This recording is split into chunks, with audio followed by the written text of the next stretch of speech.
Hi, welcome to Tvs Tree Technologies. మనం Java సిరీస్లో భాగంగా మన ప్రీవియస్ వీడియోలో Java basics fundamentals and oops concept అనేది మనం కవర్ చేయడం జరిగింది.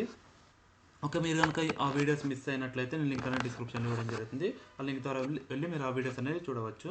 ఈ వీడియోలో అయితే మనము this keyword and this statement అంటే ఏందో థియరిటికల్ అండ్ ప్రాక్టికల్గా డిస్కస్ చేద్దాము.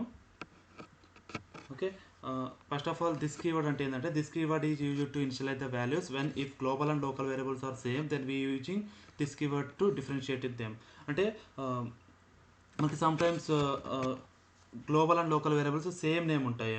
అప్పుడు వచ్చేసి మనకి కన్ఫ్యూజన్ ఉంటుంది కదా, ఏది గ్లోబల్ ఏది లోకల్ తెలియదు, మనకి ఏది అని అసైన్ చేస్తామో తెలియదు. అప్పుడు మనము ఈ దిస్ కీవర్డ్ యూజ్ చేసుకొని మనం గ్లోబల్ వేరియబుల్కి అసైన్ చేసి మనం వాటిని ఇది గ్లోబల్ వేరియబుల్ అని మనము దాన్ని డిఫరెన్షియేట్ చేయడం అనేది జరుగుతుంది అనమాట.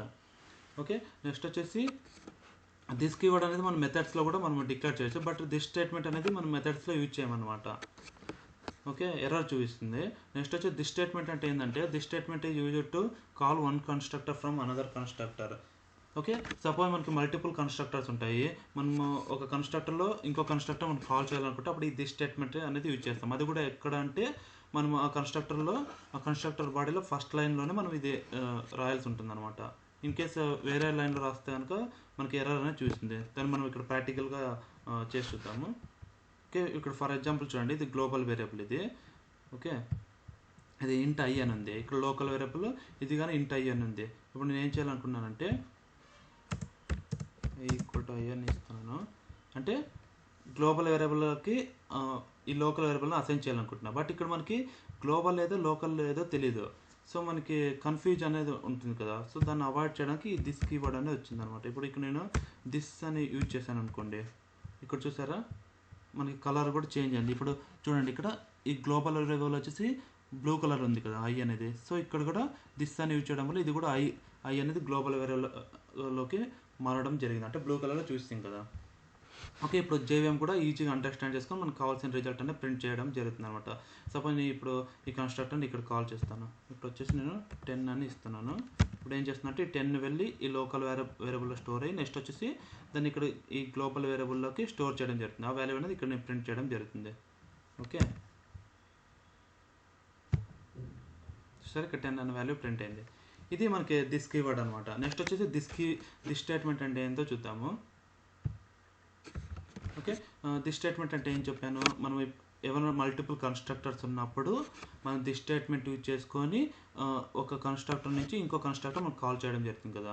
ఓకే, ఇప్పుడు నేను వచ్చేసి ఈ జీరో ఆర్గ్యుమెంట్ కన్స్ట్రక్టర్ ఉంది కదా, దాన్ని వచ్చేసి ఇక్కడ మనం కాల్ చేయాలనుకుంటున్నా. ఓకే, సో దిస్ స్టేట్మెంట్ అని ఇక్కడ నేను డిక్లేర్ చేయడం జరిగింది. ఇప్పుడు ఇది ఏం చేస్తుందంటే ఇది జీరో ఆర్గ్యుమెంట్ కన్స్ట్రక్టర్ ఇక్కడ పాస్ చేసిన అంటే ఏమి ఇక్కడ ఇవ్వడం లేదు. సో ఇది ఏం చేస్తుందంటే ఈ డెమో అనే కన్స్ట్రక్టర్ని ఫస్ట్ కాల్ చేస్తుంది. కాల్ చేసినప్పుడు ఇందులో ఏముంది tvs tree technologies అని ఉంది కదా, సో ఈ వాల్యూ అనేది ప్రింట్ కావడం జరుగుతుంది. ఓకే, నెక్స్ట్ వచ్చేసి ఈ పారామీటర్ కన్స్ట్రక్టర్ని ఇక్కడ కాల్ చేస్తున్నా. సో ఈ system dot out dot print ఇక్కడ ఏముంది ఐ వాల్యూ ఉంది కదా, సో ఐ అంటే ఏంది ఇక్కడ 10 అనేది ప్రింట్ కావడం జరుగుతుంది. అంటే ఇక్కడ మనకు 2 వాల్యూస్ ప్రింట్ కావడం జరుగుతుంది. ఇక్కడ చూడండి అవుట్పుట్ చూసారా, ఇక్కడ ఫస్ట్ వచ్చేసి ఈ దిస్ స్టేట్మెంట్ ఇక్కడ కాల్ అయింది. సో ఈ వాల్యూ అనేది ప్రింట్ కావడం జరిగింది. నెక్స్ట్ వచ్చేసి ఇక్కడ ఐ అనే వాల్యూ ఇక్కడ కాల్ అయింది. సో ఈ ప్రజెంట్ ఉండే కన్స్ట్రక్టర్ అనేది ఇక్కడ కాల్ అయ్యి 10 వాల్యూ అనేది ప్రింట్ కావడం జరిగింది. ఓకే, ఇది మనకి దిస్ స్టేట్మెంట్ యొక్క అడ్వాంటేజ్ అనమాట. ఓకే, ఇది ఫ్రెండ్స్ ఈ వీడియో కనుక మీకు ఏమైనా డౌట్స్ ఉంటే కామెంట్ సెక్షన్లో పోస్ట్ చేయండి. అండ్ ఈ వీడియో కనుక మీకు యూజ్ఫుల్ అనుకుంటే దయచేసి లైక్ చేసి షేర్ చేసి సబ్స్క్రైబ్ చేసుకుంటే అలానే పక్కన బెల్ ఐకాన్ క్లిక్ చేయండి. Thank you.